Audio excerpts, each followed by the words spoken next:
You're listening to the Immigrant Experience. Now back to your hosts, Emmanuel and Ruben. Hello and welcome to the Immigrant Experience Podcast. This is a new podcast today, and I'm your host, Ruben, and my friend here, Emmanuel. Do I like Hello, and welcome again. This week's episode is an extension of the Immigrant Experience, and we were glad to be joined by Dr. Hala last week. Yeah. And today, of course, we are again blessed by another special guest. Oh yeah. I don't need to introduce him. Mm-hmm. I will leave a chance for him to say what his name is and what his experience is. So welcome, Bolu, and thank you for accepting to talk to us. Thank you. I'm very happy to be here. Welcome. It's nice to have you today with us. Maybe Bolu, Mike, first thing first. What's maybe your name, your background, your education background, maybe your country of origin and things like that? Yeah, my name is Boluwatife Michael-Biyi. People call me, for short, Bolu. And those very close to me call me BMB. Oh. Michael-Biyi. And I'm originally from Nigeria, a state called Ogun State in Nigeria, just 2 hours away from popular Lagos. Oh. And I moved to Canada January 2020, just before the pandemic.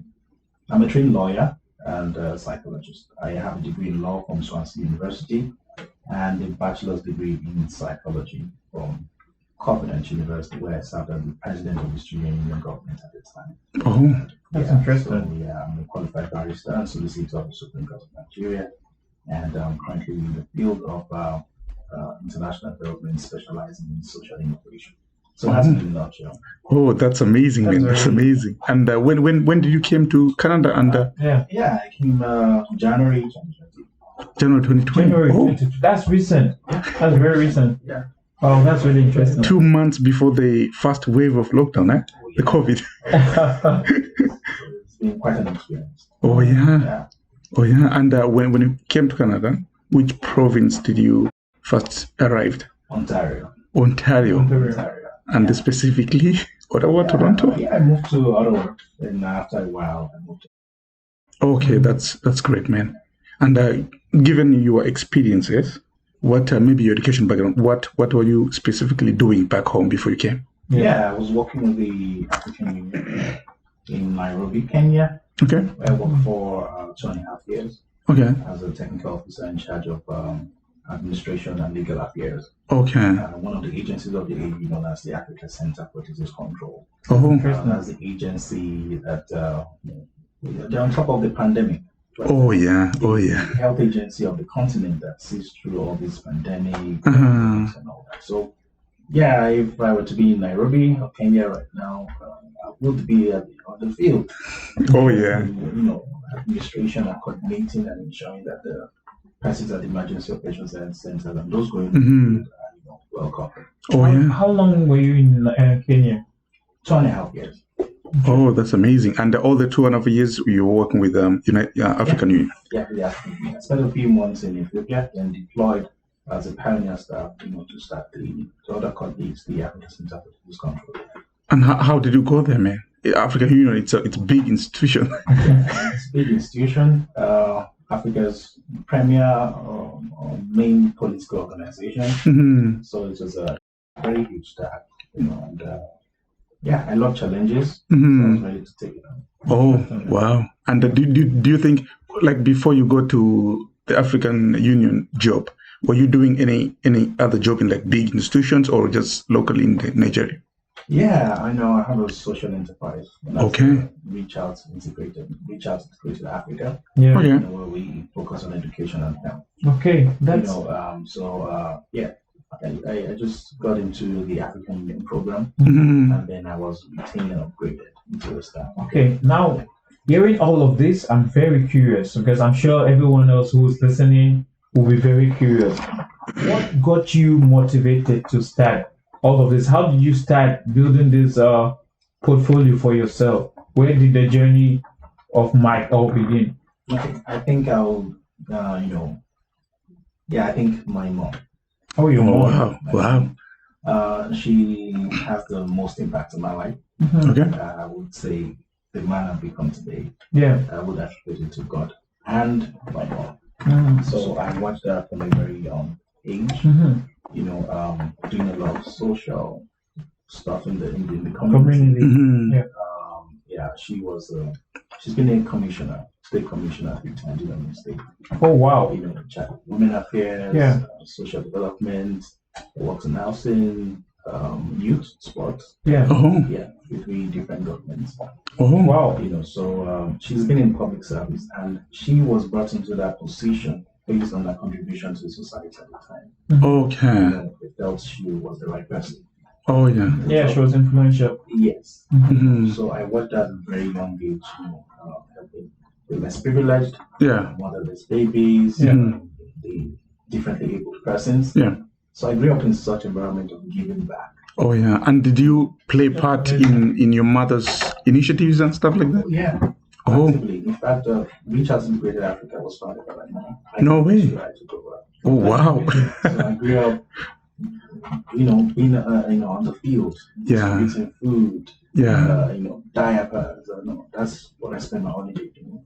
Oh yeah. And so listening to all this, you'd say your mom was in the the church milieu doing all this work. Or was it just non-for-profit or like outreach? Yeah, not for profit. It was an organization she set up to give back to society. And it's something she created by herself. Because she grew up in the same environment as well. My grandmother, was a school principal. Oh wow. And she was part of the missionary. It doesn't, missionary work is all about giving back. It is about giving back. Yeah, you're right. Health, education, major focus. So you learn from all these experiences. I owe everything to my family background. That's amazing. And what about, you've said so much about your mom. What about your dad? Yeah, my dad is always on. Okay. What was his career? Yeah, he's a human resource professional. Okay. That's cool. So it's more of a private practice person. My mom is a public. So what's your family background like? How many of you guys are there? Well, I have sisters and brothers. I have a younger brother and 2 older sisters. That's amazing. Wow. Okay. Wow. And do you think the experience with working with the social enterprise your mother started pretty much gave you the insight to like working with big organizations and institutions? Exactly. I was when you start up such an organization, your children will be your first staff. Yeah, for sure. That's the first volunteers. So I kind of had no choice. Oh yeah. My mom, she raised everyone to be socially responsible. Yeah, we all worked in the kitchen. She's cooking. There's no, this has to be done by the girls. Oh, wow. We all know how to cook. Gender. Wow. And get out there on the field, and even being in a position of power with government, never really enjoyed the benefits of the office. From school back home. Though we could have like escorts, police and all that. Wow. So my mom would not go with escorts and all. She would go straight to to the market woman, buy things herself without any police protection. She was a down-to-earth person. Yeah. Wow. That's amazing. Yeah, because you want to set a high standard you can't keep when you leave office. She gave us a mindset to always, be real. Yeah. Usually when you set those standards, you see most of the time they can't leave office. Yeah. And you see that because they keep reshuffling. Of corruption. Because they feel when I leave this office, I'm not. How am I going to service this lifestyle? Tend to steal and finance the lifestyle. You're real before. And you're real during. You'll be real after. Yeah. You're home. Wow. And maybe to go back to like your experience coming to Canada. Yeah. With all those experiences and whatever you're doing back home, how did it transition to coming to Canada? Why did you decide to come here? It's all about making hay while the sun shines. Oh yeah. And I just felt okay. I want a better life for myself and my family as well. Okay. My mom has I spend most of my time with my mom, so you hear me say mom. Yeah. And I noticed that. That was why I had to ask about. I have a good relationship with my dad, but I kind of rubbed shoulder. Yeah. I understand that. Yeah. Moms spend time with the children. More than yeah. And that makes sense. She raised up to be independent as well. She raised up to a point where we can make our own decisions. She would trust us our decisions, and she gave us a solid religious foundation. Mm-hmm. So that helped. Oh, That's wow. amazing. Wow. Yeah, So- you mentioned going to Covenant University. Yeah, I went to college. So that was that's quite a prestigious university back In Nigeria? in Wow. Africa. It's ranked Oh. among the top 3 universities in Best in Africa. Wow. Yeah. Wow. So it's and it's quite highly ranked globally. Oh, wow. As one of the most prestigious universities to attend. That's amazing. Yeah. So that's actually quite a big portfolio. If you go to Covenant University, most of the times your resume, anywhere you put it, it's like going to Harvard. Wow. That's what it is like in Africa. Oh, Going wow. to Covenant University, Wow. you get a job right away when they see your resume. Wow. So it's a big university. I feel very honored, Yeah. privileged Mhm. to have attended that university. My mom wanted the best for me in every way. Oh, yeah. That tells a lot. Yeah. Then you came to Canada as federal Skilled worker. skilled worker. How did it happen? One day I was in my room in Nairobi, Okay. just in the night, and then I saw this pop-up advert. Canada wants you. I said, really? Canada wants me? Why not? I want you to. So I clicked. I saw the form, the message stuff, and less than 24 hours, 18 hours after, Mm-hmm. I did after doing my IELTS and all that. Mm-hmm. I got an invitation to apply. Oh, wow. And how long did it take waiting for the visa and The whole process. I got all my documents together within 6 weeks. oh, wow. Yeah. That was fast.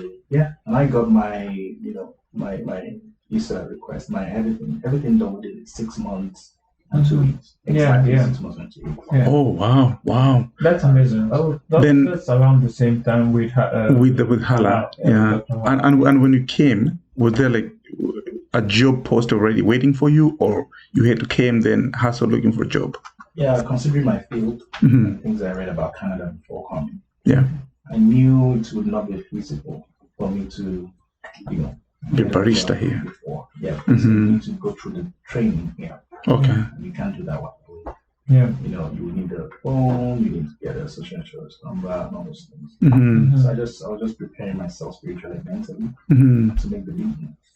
Wow. in going from country to country, I have to work with the African Union. Mhm. Make sure that they do that. Yeah. But that's not immigration. It's a Yeah. different ballgame. Yeah, it is. Yeah. Yeah. So you have to be psychologically prepared. Mm-hmm. So I waited for about 2-3 months before making that big move. Yeah. Did you? Yeah. Yeah. Do you have like a family here based in Canada, or people somehow where you got information or did your research that helped you make your decisions? Because you seem quite vested with what you were doing and what you wanted, and quite informed. So, like, did you have like support or like an immigration help? I did everything myself. Information is everywhere. There's nothing new under the sun. You just need to search for it in the right places. Mm-hmm. So I did everything myself. I coordinated everything myself. You don't need an agent to do all that. Oh, yeah. Exactly, and Wow. that's something many people don't know. Yeah. That you It's can a lot of literally money. apply yourself and go all through the process yourself and get in to Canada yourself. So you don't have any family based in Canada. I tell people I came to Canada with my 2 boxes and inshallah. 2 Yeah. boxes and inshallah. That's quite amazing. That's very amazing. Yeah. Yeah, that's amazing. And when you came, I remember we met at Refugee 613. Yes. That's where you're working. Yeah. How did you land there? Okay. The thing is, Canada places premium on experience. Mm-hmm. But from where I come from, Mm-hmm. we love the education, the degree, the theory. Yeah, As yeah. I find that not only Canada, but the excellent, I schooled in the UK as well. Yeah. Oh. The Western world generally places a premium on your Experience. practice experience. Yeah. Mm-hmm. So, for my research, Canadian experience is very crucial. Mm-hmm. To actually, getting something, you have to show sample. Yeah, You have to show yeah.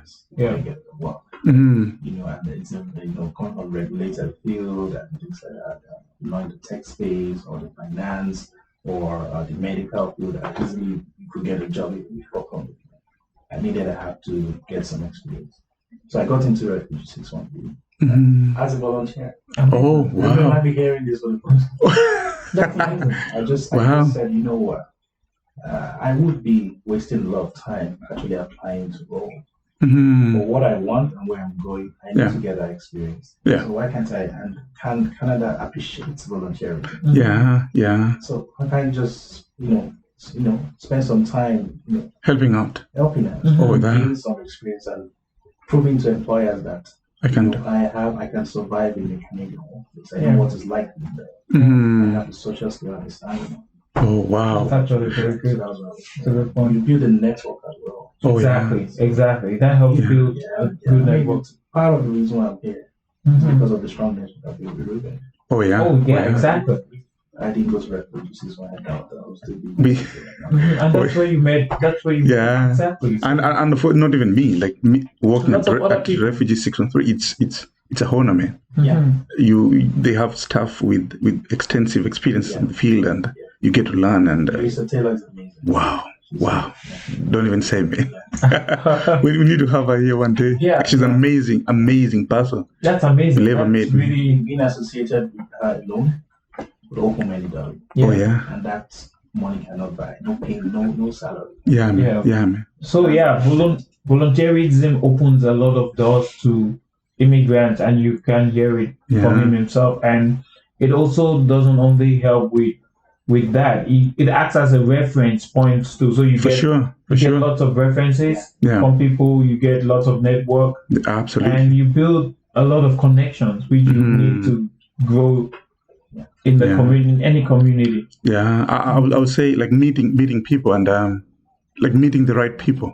And for example, of Louise, like not promoting Refugee 613, but like people of that type plays a big role, man. Yeah, people of that, and having a blessing to meet those people. Yeah, any community grows better when you have people who are willing to help. To help and put themselves there, vulnerable. Yeah. The truth of the matter is, and I tell people all the time that I'm a product of relationship. For sure. There's nobody that is self-made. You have to. Somebody must have lifted your hand. Opportunities. Yeah, that's true. Yeah. Whether it's Richard Branson or Bill Gates or Dangote. If Dangote didn't need Dan Tata, it wouldn't be the richest. Dangote, he won't be the richest man. When you need help, you ask for it. There's an adage in my dialect that really says that it's the child that lifts up their hand that the mother will carry. Oh, for sure. I think the Bible says that knock and the door shall be open. It shall be open. God rewards the works of your hands. So it's the things your efforts, which is going to be rewarded. Wow. And it says also that whatever your hand findeth to do with all diligence. So you can't say, because I'm volunteer, I'm not being paid. I'm not going to work overtime. I need to diligence that would make people to. Succeeded the man diligent in his work. My mother usually tell us, if you're given an opportunity, regardless whether it's part-time or volunteering or anything, do with your everything. Do it as if there's no tomorrow. It's either you do it or you don't do it. That's the point. Put on the resume. You don't need to put whether it's a volunteer or not. Absolutely. I worked with. Exactly. About volunteerism, you don't need to. Canada doesn't really look into that. And not just working hard because it's a volunteer opportunity, but working hard in whatever thing you're doing. Just do it right. It's either you're doing it right or don't do it. And coming to Canada, coming back to you, Bolu, did you ever taken a survival job? That's a very good question. Some might consider it survival. Some may not. I think it's somewhere in between.